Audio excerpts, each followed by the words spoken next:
मतलब आपने एक अगर धातुमूल जीव, मेरी बात समझ रहे नहीं आप?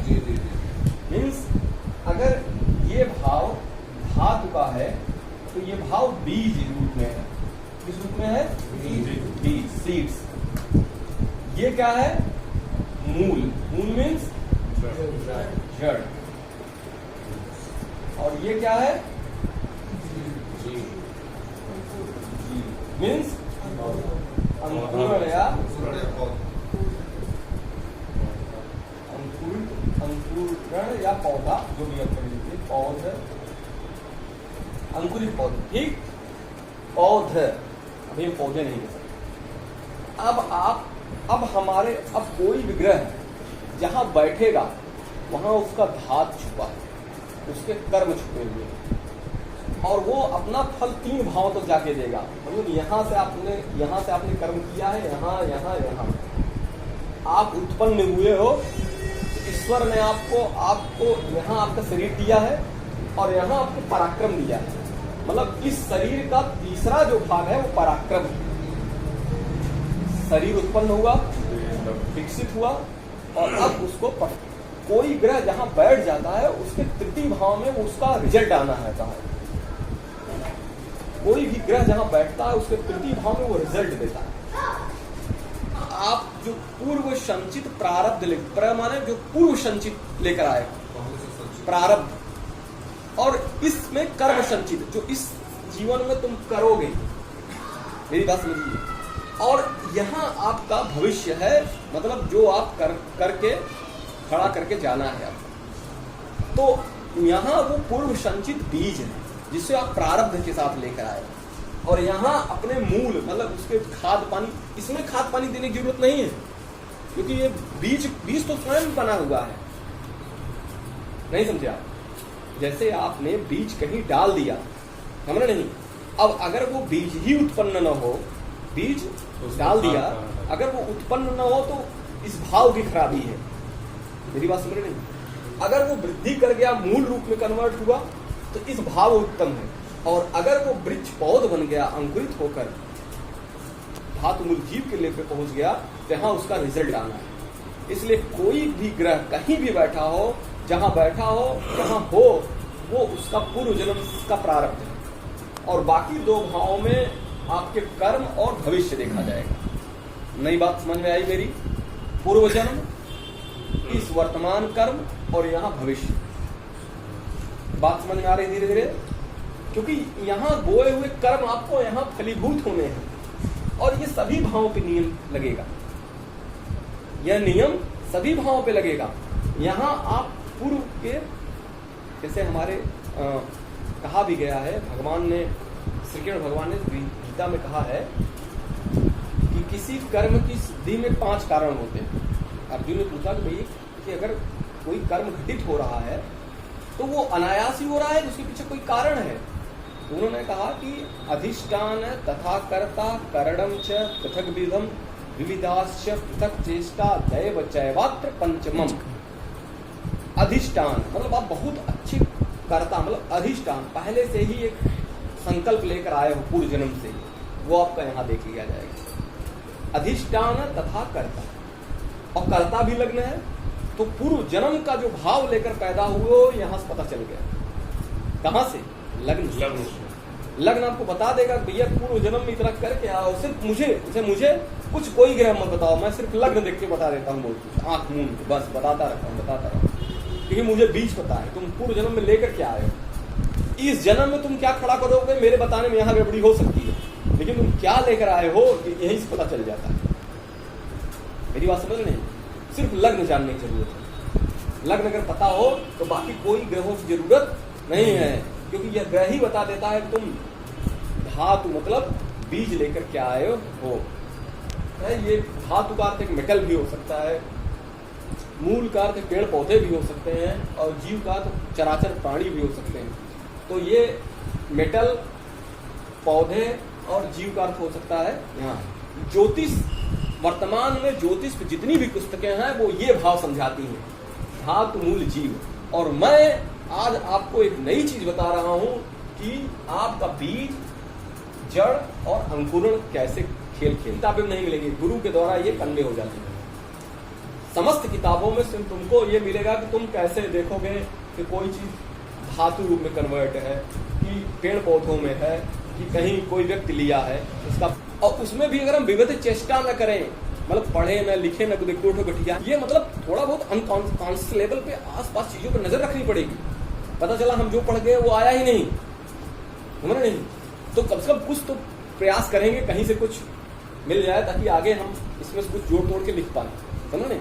विविधाश्च पृथक चेष्टा और दैव चैवा, और उसमें भी अगर दैव खराब हो तो सब कुछ ठीक होते हुए भी पास होना नहीं लिखा है तो नहीं होंगे। तो जो बात भगवान ने गीता में कही थी वही बात धातु मूल जड़ के रूप में भी उत्पन्न हो रही है कि अगर हम कोई कर्म करते हैं, कोई ग्रह कहीं बैठा है तो वो बता रहा है कि पूर्व जन्म में आप क्या करके आए हैं, तभी मैं यहाँ बैठा हूँ, और अब आपका कर्म होगा और उसका परिणाम क्या होगा, क्योंकि ये तो परिणाम बता रहा है, यहाँ से बीज तो परिणाम बता रहा है, लेकिन आपने यहाँ कर्म बदल दिए, जड़, इस जड़ को अच्छा खाद पानी देना शुरू कर दिए, तो इसका अंकुरण तेजी से होगा।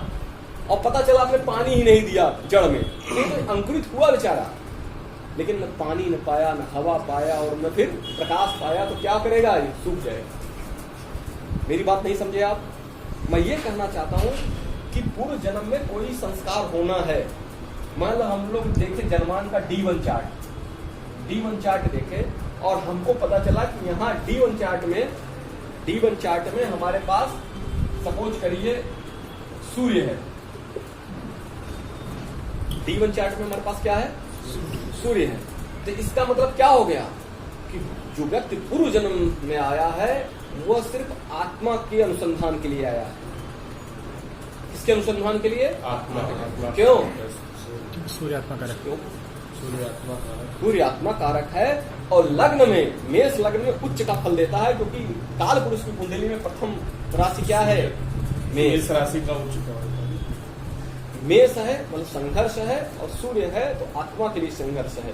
अगर वो भगवान का भजन भाव छोड़कर आत्मचिंतन छोड़ के कोई दूसरा काम करने लगे, जीवन में कभी सफल नहीं होगा, क्योंकि वो पूर्व जन्म में लेकर आया है आत्मतत्व के अनुसंधान को लेकर आया है, और आत्मतत्व के अनुसंधान को अगर वो छोड़ दिया तो वो कभी भी अंकुरण तक नहीं पहुंच पाएंगे।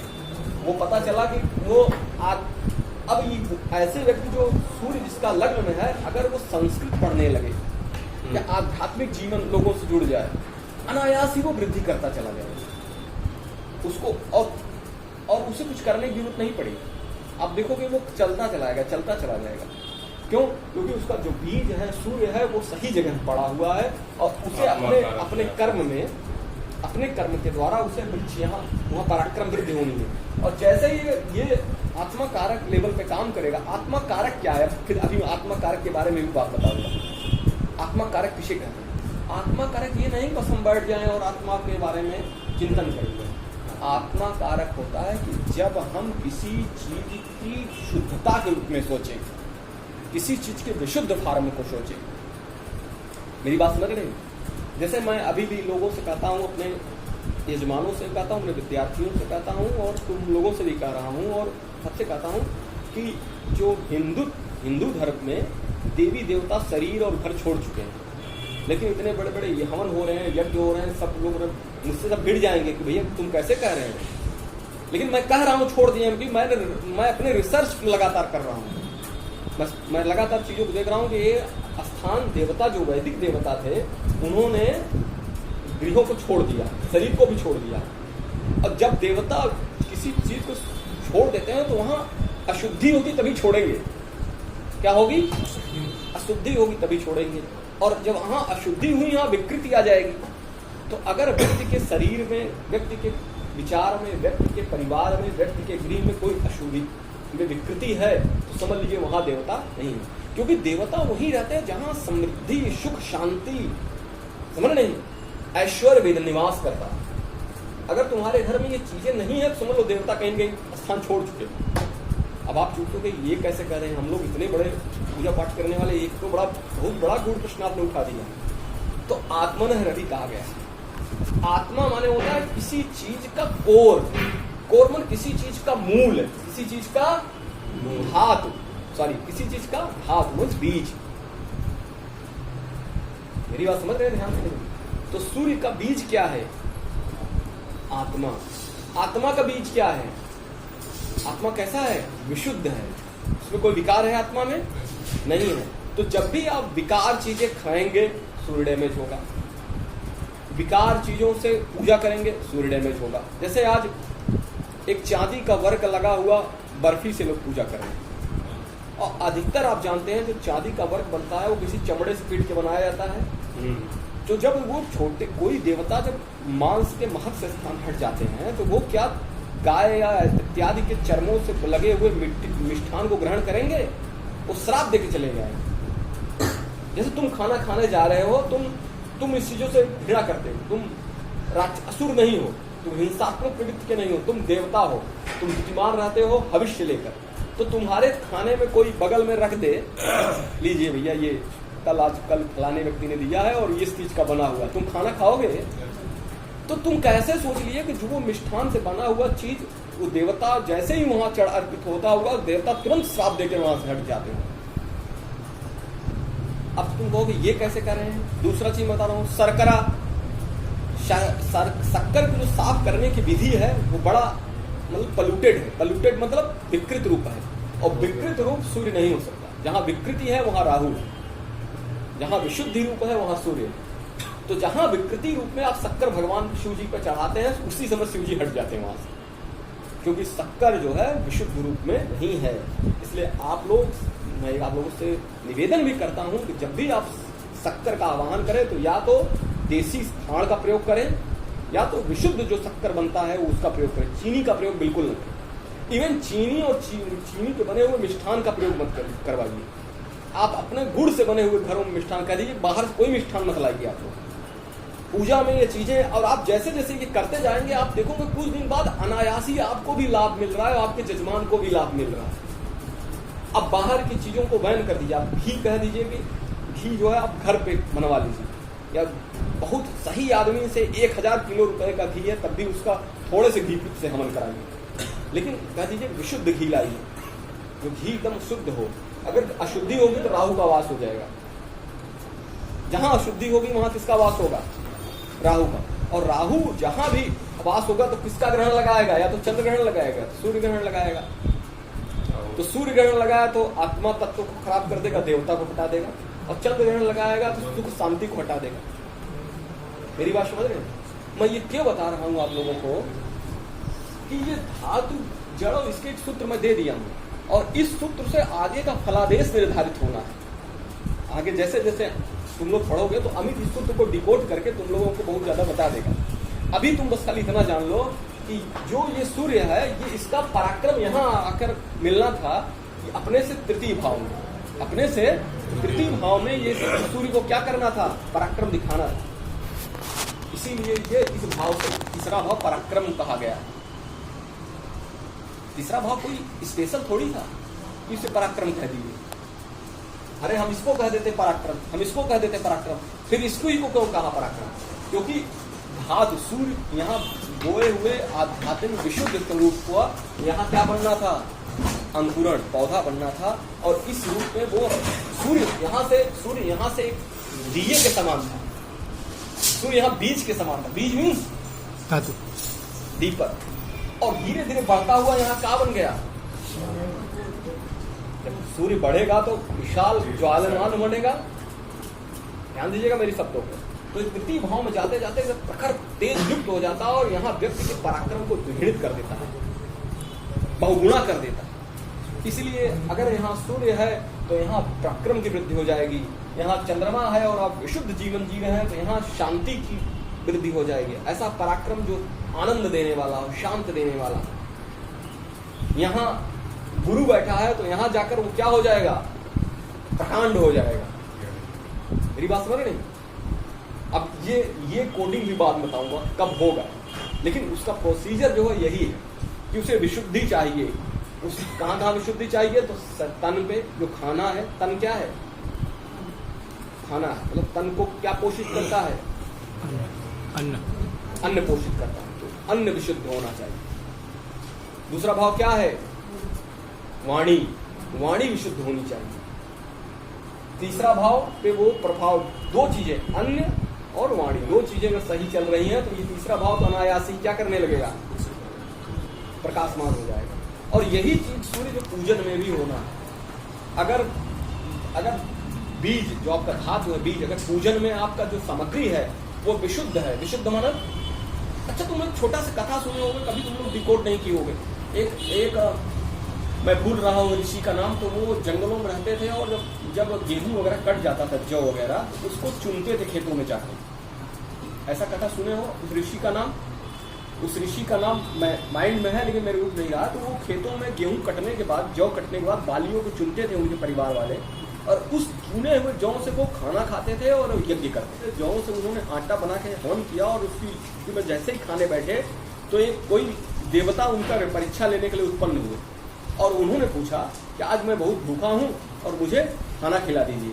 मैंने तुमने कहा इतने दिन बाद तो गेहूं के जौ कटे हुए हैं, आज ही हम लोग हवन किए हुए हैं, लेकिन महाराज आप आए हुए हैं तो लीजिए, आपको भोजन ग्रहण करें। उन्होंने उस जो पुरुष देवता था उसको खिलाया अन्न, समझ नहीं, जो व्यक्ति आए हुए थे, जो महात्मा जो भूखे थे वो भोजन मान रहे हैं, उनको खिलाया। तो जैसे ही अगर आपको भूख लगी हो और आप थोड़ा सा खा लीजिए तो भूख और प्रबल होती है, तो उनको लगा कि एक दो रोटी से क्या होने वाला है, तो उन्होंने कहा कि भाई कुछ और लाइए। तो पत्नी ने भी अपना खाना दे दिया, फिर पुत्र ने भी अपने खाना दिया और फिर पुत्र की पुत्रवधू भी खाना दे दी। चारों को खाने के देने के बाद तृप्त हो गए और तृप्त के बाद वो रात भर बेचारे भूख से तड़पते रहे। ध्यान दीजिएगा। और अचानक अगले सुबह हुई और सविता के रथ पर इंद्र स्वयं उत्पन्न हुए। उन्होंने कहा कि आप लोग चलिए, आपका जो है स्वर्ग लोक में आवाहन है। उन्होंने पूछा भैया हम लोग तो कोई ऐसा बड़ा यज्ञ भी नहीं किया, स्वर्ग में कैसे आवाहन है? उन्होंने कहा कि जो आप लोगों ने हवन किया है वह हजारों अश्वमेध यज्ञ से बढ़ के है। तो लोगों ने पूछा कि कैसे है? उन्होंने कहा कि जो आपने विशुद्धि, जो मैंने शब्द बोला कि विशुद्ध का ध्यान रखा, उन्होंने उन जौओं को उठाया जो किसी का भाग्य नहीं, समझ रहे, और उन जौओं से पड़े ही उन्होंने खाना बनाया और रोटियों को खाकर हवन करते थे। इसीलिए जब उन्होंने एक किसी ऐसे व्यक्ति को भोजन कराया तो देवता बुद्धिमान हो गए। देवता क्या हो गए? बुद्धिमान हो गए। देवता कहीं बाहर से थोड़ी रहते हैं। वेदांत कहता है देवता तो आप में ही वास करते हैं, तो आप ही बुद्धिमान हो गए और आपकी शक्ति इतनी अद्भुत हुई कि आप कहाँ तक पहुंच गए? स्वर्ग की इच्छाएं भी आपके लिए तुच्छ हो गई। क्योंकि जो व्यक्ति इतने निम्न स्तर पे चुन के बना रहा है, फिर कुछ समय बाद इसकी कथा आती है, उस जगह एक नेवला आता है और नेवला फिर वहां लौटता है, समझ रहे? अनजाने में जहां वो भोजन किए थे महात्मा लोग तो चले गए स्वर्ग लोक में, लेकिन उस जगह में एक नेवला आता है और नेवला वहां लौटता है और उसका आधा शरीर क्या हो जाता है? सोने का हो जाता है। उसमें है महाभारत वाले में, उसमें महाभारत में हाँ। जो है जिस समय उसको घमंड हो जाता है, उनको जो है कि इतने बड़ा जो है बिल्कुल वही कहा। उसके बाद उन्होंने क्या किया, फिर वही नेवला कई सैकड़ों वर्षों बाद, हजारों वर्षों बाद महाभारत के इंद्रप्रस्थ में होने वाले युधिष्ठिर के अश्वमेध यज्ञ में जाता है और यज्ञ पे संपन्न घूमने लगा लौटने। तो लोगों ने पूछा कि भैया कि क्यों लौट रहा है? तो उसने कहा कि इतना बड़ा महायज्ञ हुआ जिसमें भगवान कृष्ण स्वयं इसके कर्ता धर्ता हो, ब्रह्मा हो, और ऐसे पे मैं लौटना चाहता हूँ, देखता हूँ कि यहाँ पुण्य की मात्रा कितनी है। मेरी बात समझ रही? तो उसका आधा शरीर हुआ नहीं। तो ये कहानी हमको बताता है कि अगर हम आध्यात्म का तभी आनंद ले पाएंगे जब वह विशुद्धि से युक्त हो। पैसे की जरूरत नहीं है उसमें, आत्मा से शुद्ध हो, आत्मा से। फिर से मैं दूसरी बात बोल रहा हूँ कि यजमान के यहाँ चीजें घर की बनी हुई चीनी से मुक्त कोई भी पदार्थ भी मिट्टी का भी बना हो, समझ नहीं, गुड़ का भी बना हो, वह ईश्वर को बड़े ही शिरोधार्य है, शुद्ध रूप से शिरोधार्य है, चाहे उसके लिए पकवान जरूरत नहीं। लेकिन आप अशुद्धि के द्वारा, मतलब विकृत शक्कर के द्वारा, विकृत घी के द्वारा, विकृत तेलों के द्वारा, विकृत रिफाइन के द्वारा अगर कोई चीज बनाते हैं तो निश्चित रूप से उसका फल आपको उसी यज्ञ, अश्वमेध यज्ञ के समान होने वाला है जो युधिष्ठिर ने कर रखा। मेरी बात समझ रहे? विशुद्धता का पहला लक्षण है सूर्य, क्योंकि जो बोएंगे वही पराक्रम बन के चमकेगा। एक सूत्र मैंने आपको यहाँ बताया।